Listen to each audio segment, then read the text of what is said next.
আপনার ফেসবুক আইডির পাসওয়ার্ড আপনি ভুলে গেছেন বা মনে নেই, তো কিভাবে আপনি আপনার ফেসবুক আইডির পাসওয়ার্ড বের করবেন বা দেখবেন, আজকের এই ভিডিওতে সেই প্রসেসটাই দেখাবো খুব সহজে। তো ফেসবুক আইডির পাসওয়ার্ড দেখার জন্য প্রথমে আপনার ফোনের সেটিংসে চলে যাবেন।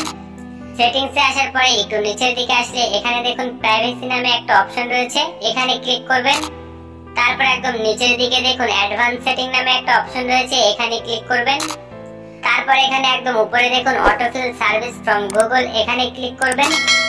এখন একটু নিচে দেখুন পাসওয়ার্ড নামে একটা অপশন রয়েছে, এখানে ক্লিক করবেন। তাহলে আপনি এই ইন্টারফেসটি দেখতে পারবেন।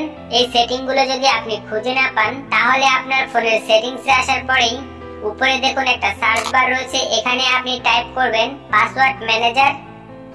তাহলে আপনার সামনে পাসওয়ার্ড ম্যানেজারের এই অপশনটি চলে আসবে, আপনি এখানে ক্লিক করবেন।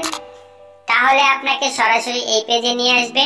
এখানে দেখুন facebook.com নামে একটা অপশন রয়েছে, মূলত এখানে আপনার ফেসবুক আইডির ইউজার নেম এবং পাসওয়ার্ডটি সেভ হয়ে আছে। যারা ফেসবুক আইডি ফেসবুক অ্যাপে লগইন করার সময় সেভ লগইন ইনফো এই অপশনটি আসার পরে এখানে পাসওয়ার্ড সেভ করে রেখেছিলেন, তারাই শুধু এখানে ফেসবুকের পাসওয়ার্ড দেখতে পারবেন। তো এখন পাসওয়ার্ড দেখার জন্য facebook.com এর উপরে ক্লিক করবেন। ক্লিক করার পর এখানে আপনার ফোনের লক দিতে বলবে, তো আপনি আপনার ফোনের যে লক আছে সেটা দিয়ে দিবেন। তাহলে আপনি এরকম একটি ইন্টারফেস দেখতে পারবেন। এখানে প্রথমে আপনার জিমেল আইডি বা মোবাইল নাম্বার দেখতে পারবেন। আপনি যদি আপনার ফেসবুক আইডি জিমেল দিয়ে খুলেন তাহলে জিমেল আইডি দেখতে পারবেন, আর যদি মোবাইল নাম্বার দিয়ে খোলেন তাহলে মোবাইল নাম্বার দেখতে পারবেন। তার নিচে দেখুন ডট ডট রয়েছে, মূলত এটাই হলো আপনার ফেসবুক আইডির পাসওয়ার্ড। পাসওয়ার্ডটি দেখার জন্য ডট ডটের সামনে যে চোখের মতো আইকন রয়েছে, এখানে ক্লিক করবেন।